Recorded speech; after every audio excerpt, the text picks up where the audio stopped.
Friendship is magic and circles are hard. –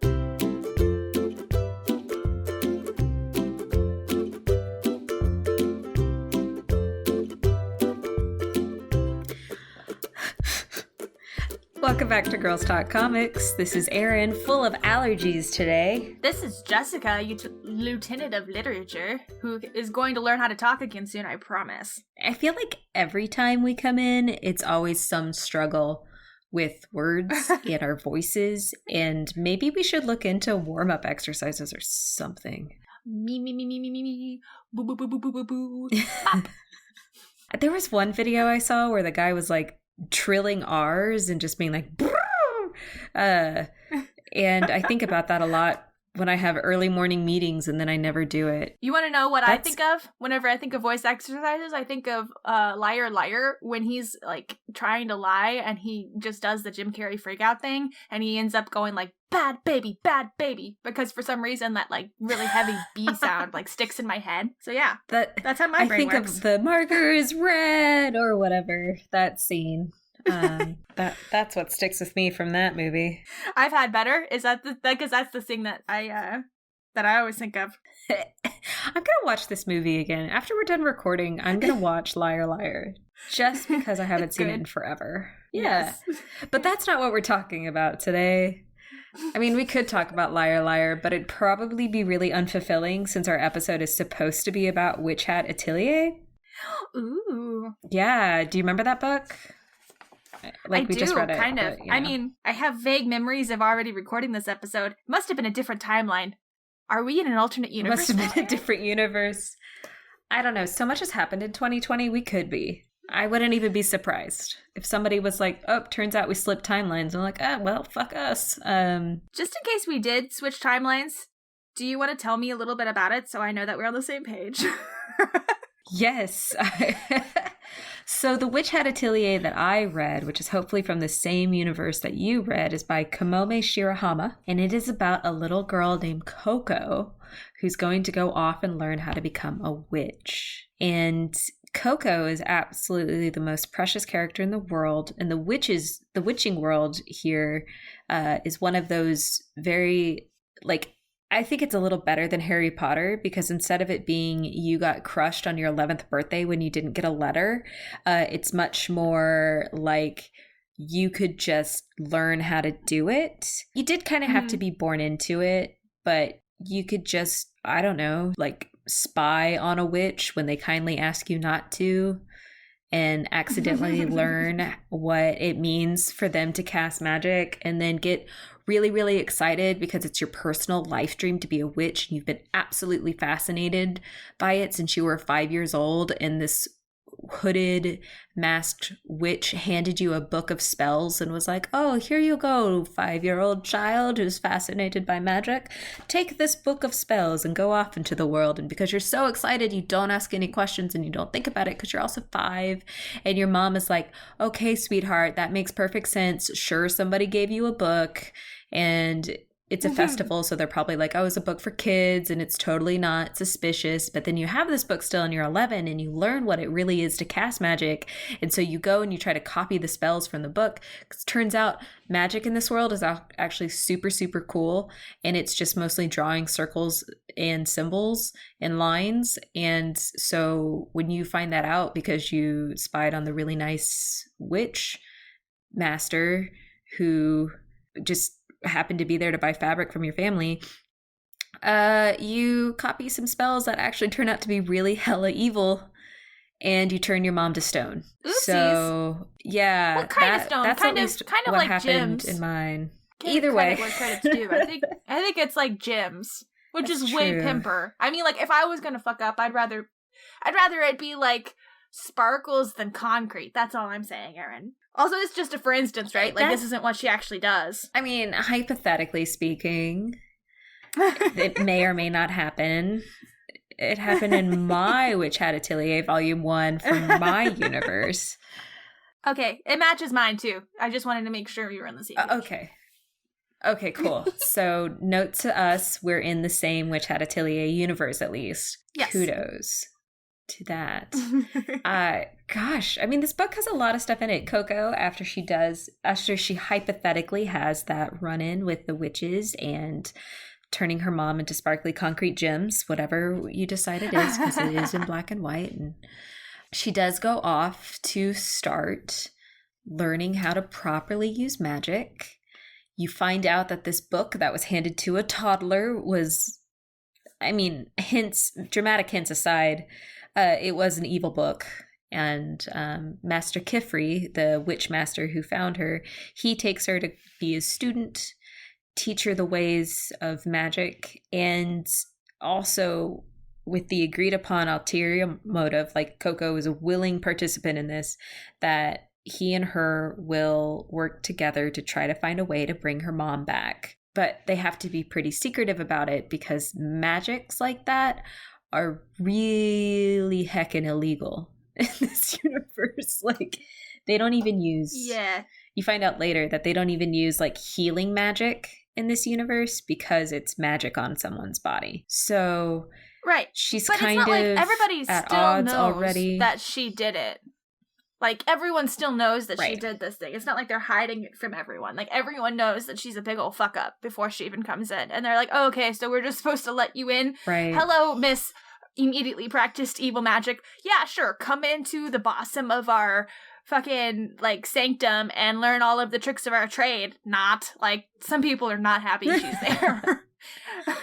True. Yeah, there are a lot of characters in this. Master Kifri has collected an assortment of apprentices, and he cares for them quite dutifully, and they're all very talented in their own wonderful ways. But one of them is a jerk butt, and she might be rightfully a jerk butt because, again, Coco was like, hey, what's up? I'm gonna accidentally cast evil magic and then get full access to this magical world.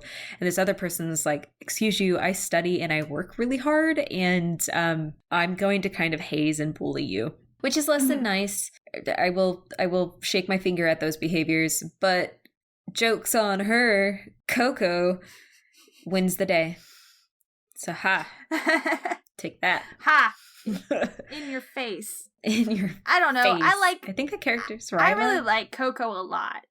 I really do. And one of the reasons I like her a lot is she has this very Japanese sensibility to her, wherein it takes a lot of hard work for her to succeed.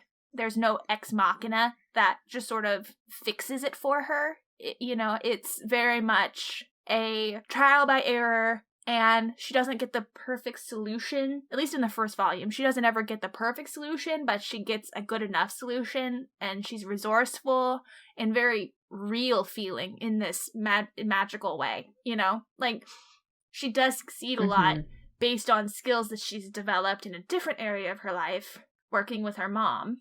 But, like, that's all skill that she had to work for. And now she's applying it to this different thing that she's working on as well. There's a couple of interesting things. I know you have the advantage on me because you read a lot more of these volumes, but there's a couple of interesting feels to the environment of the apprenticeship because, first of all, they're all females. Like, Master Kifri got himself a little bundle of female, like, small females. So he has female 4 daughters. Sense there. Yes. And it is a very daughter feel to it. He definitely feels like that.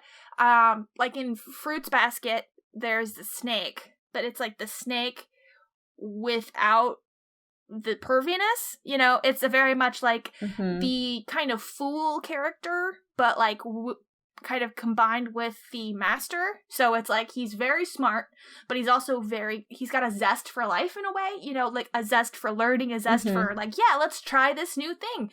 I know what's going to happen, but you don't, so let's learn together, and he's got... Yes, he's kind. He's gentle and he's kind. Yeah, and he's got that pop-up feel to him, which is like why I keep going back to the fool archetype for the manga, because it's that constantly just appearing behind people and kind of being startling in that way. Like, I really enjoy that about him. That's a kind of humor that really gets me. And this is a very young book, but like, I appreciate that kind of humor.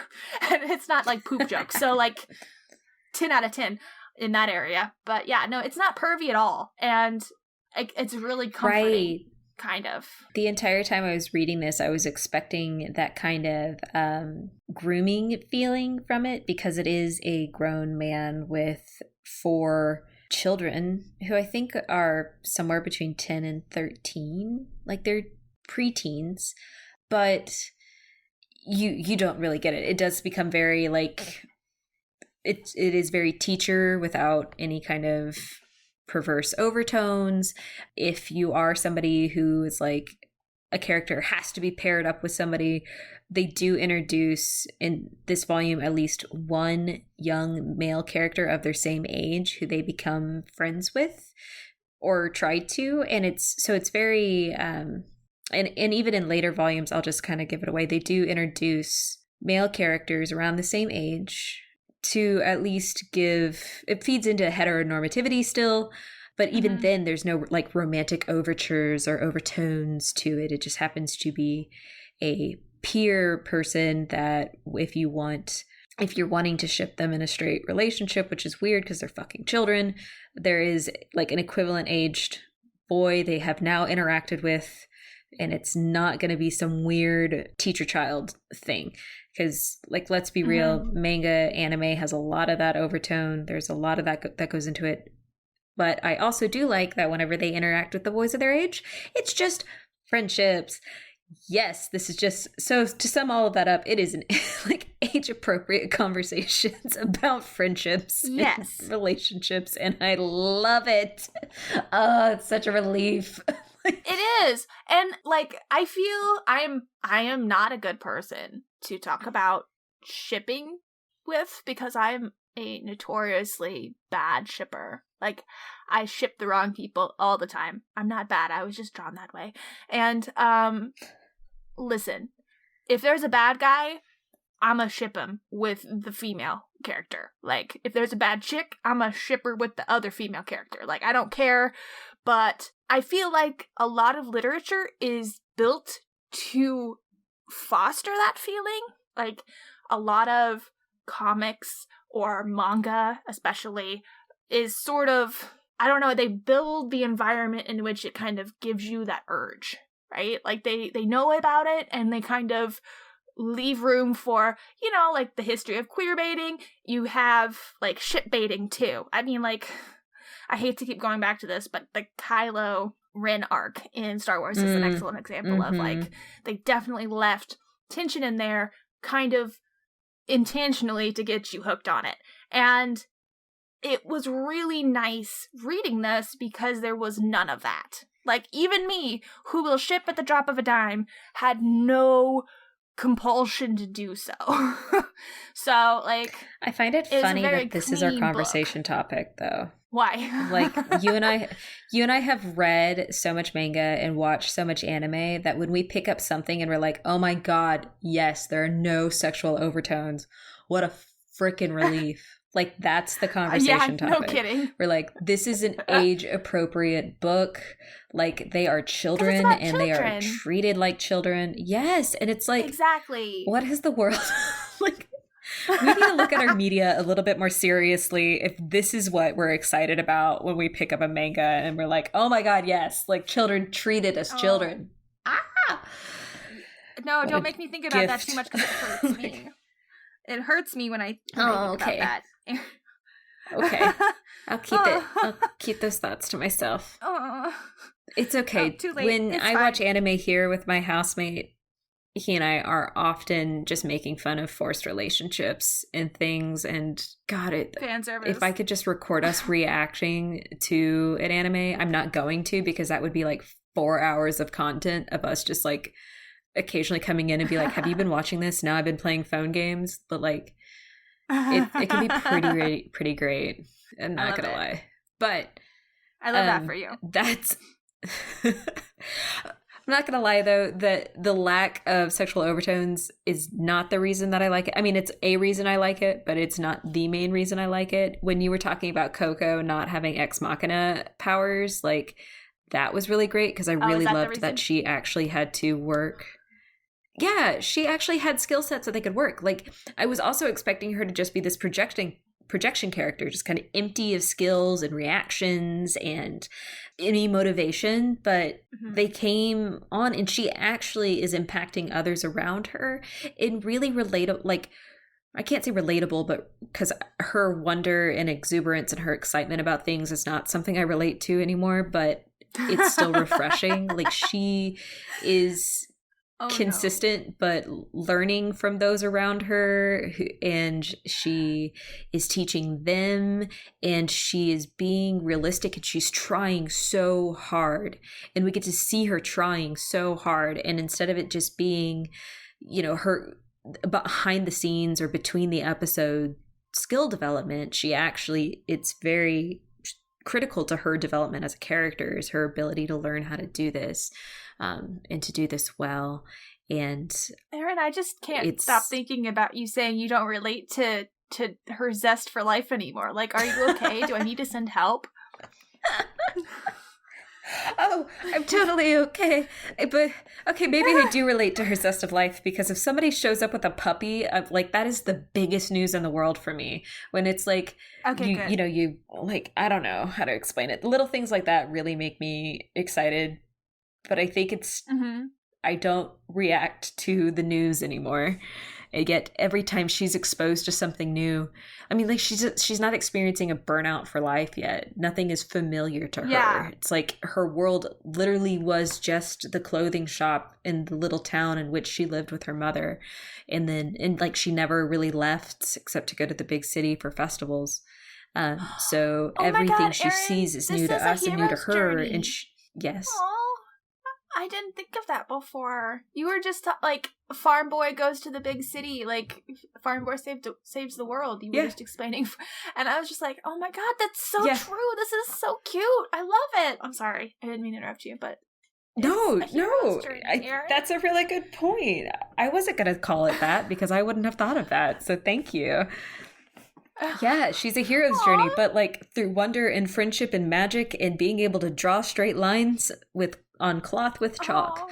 Like, not just straight lines. It gets really, beautiful really circles. That is impressive skill. Being able to draw perfect circles is really hella hard, and every time people do it, it feels like a magic trick. So, like, that hits real for me. Boom. Premise of this manga right there. Friendship is magic and circles are hard. What I really love about it too is when we were talking about the perfect circles and straight lines, when they hand her, you know, chalk, she's like, heck yeah, I got chalk. Chalk is the best. But when they hand her a pen, she's like, I don't know what to do. She's like, I don't understand how this tool works. I don't understand how to do a thing. And like, everything is so misshapen. But even with that, the other girls in her little atelier, like, they get so supportive of her, and they work so well together. And the other volumes just get more and more precious, and really opens up the other characters more. And I don't know how this could get more precious.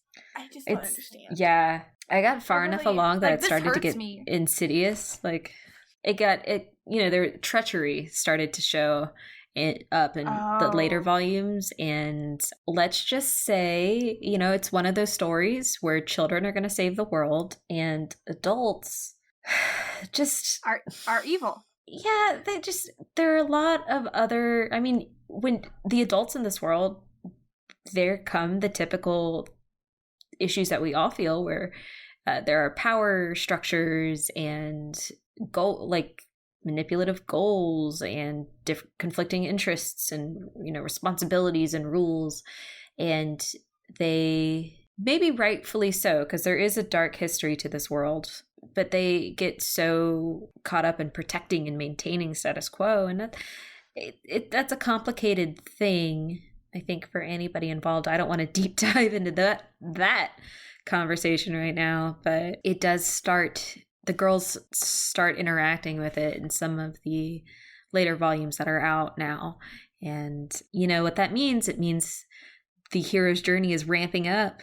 We're getting more and more powerful bosses. Yeah, they have to outsmart more and more powerful witches. I love thinking about it in those Yeah. terms. And I also love the first time I saw the big bad, I thought, oh, this looks very familiar, a la Inuyasha. Like, when we see this person's face, they're gonna be beautiful and it's gonna be terrible. And I love the idea that that person, as an agent of chaos, is maybe actually doing something that is needed. I love that inversion. So, like, I'm gonna have to read this whole series now. Because that's what that's what they were implying in the first volume, even. Like, I haven't read anything else, but this is, like, implied in the first volume, because he actively, or she, whoever the bad guy is, actively is like, you're who can save us. So, like, by like, that agent of chaos situation is one of my favorite things, because I like gray morality tales, and I like heroes' journeys done in interesting ways, and I like friendship is magic, and the idea that I can get all of those things in one is really exciting. You're gonna love this then. It's so good. It's so good. Yay! To kind of expand on that, it's not even really like friendship is magic in this. It's like wonder is magic and art is magic, but friendship will save the day. Like, teamwork will save the day. Like, and that's and being good. The system they built, the system is just so intricate already. Like, and they give you that behind the scenes information, like what the symbols mean. So you know they're going to be internally consistent with that. So, like, I know there's a whole generation of weebs out there right now who are out there drawing circles with chalk with, like, the squiggly lines for air and shit, you know, like, God, I love it. Probably. Honestly, I think the equivalent when I was younger was Gallifreyan from Doctor Who, where people were trying to learn how to write and understand that. And I think I would have preferred these sigils more than I wanted the Gallifreyan, because this is just cute, and it ties in. I couldn't tell you the names right now, but, like, it's very similar interpretations to magic that I've been exposed to before, so it's not like a huge leap to follow and buy into it. I don't know. It's just cute as heck. It is. So, is there a manga for it yet? Oh, for all the sigils and stuff? No, an anime for it yet? Oh, I was like, yes, there's a manga. We're reading it. I don't think. Yeah, no, my bad. So, I haven't seen anything. I didn't really, nothing really came up about that. I think it would be really, really nice, really, really cute if there was one, but it's definitely one that I wish would get a lot of money. You know? Yeah. Little Witch Academia is pretty close. Yeah. And I know in an alternate universe, I said Soul Eater kind of reminded me of it. I mean, like, a little bit older age range, but kind of a similar sort of magical feel to it. It's hard to tell sometimes because there are so many different, like, the studios all have different methods, but this is kind of a magical feel to this world. Like, the world background itself is so fantastic, you know? And I really like the idea of I like crisp lines and stuff, so I wouldn't be mad if the people who did One Punch Man did it, but I would really like the people in the studio who did March Comes In Like a Lion to do that, because they had a very kind of emotional style where they would do expansive things with, I mean, like, it was a normal city, but, like, the way that they handled the characters' mental health sometimes lent itself to, like, fantastic head images where, you know, like, he was making journeys to the top of a mountain in his head, you know? So, like, so I think that style would really translate to the floating mountains scene really well. Does that make sense? Because there's a lot of fantastical things in the background, so I think that kind of sketchier feel would be better than maybe the crisp line work of, like, a One Punch Man studio situation. Like, I would like that because it's a more fantasy, you know? Like, I know this is kind of action-y too, but I would like that more classic feel to it than, like, the fully CG. You know what I mean? Have you watched Mob Psycho 100?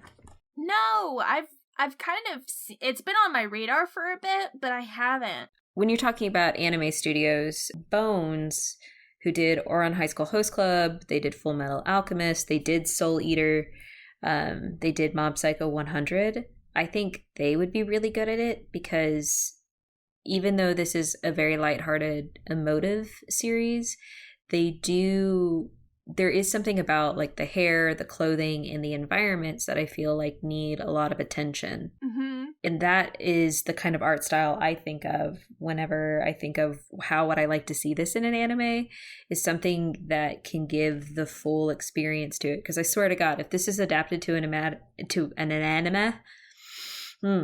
if it's still framed and it's one of those like, here's a still frame and we're just going to move the camera along it, I'm going to be just so disappointed versus giving it kind of a more fluid actual motion art style to it. So I definitely want it to be done by someplace who either has the budget or the skill set to really make it fluid, you know? Mm-hmm. That makes sense. It does. And lighthearted still. So yeah, anyway. I'm really glad that you made me read this, and you're about to foster a whole lot of money going out of my pocket, but that's fine. It's not the first time.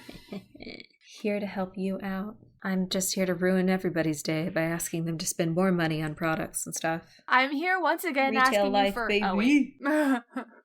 Once again asking you for money. Isn't that the meme? Too soon.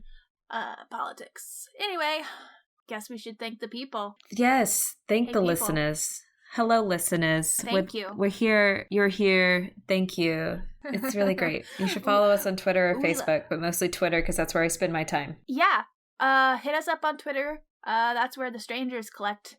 And maybe, like, if you like us, buy us a coffee. Or a comic. Goodness gracious, yes. Oh my God, we should change the thing to that. This is why we're a good team. One of us has the ideas. It's usually one of us. Like, it bounces back and forth on who has what. So, all right. Thanks for joining us. Bye.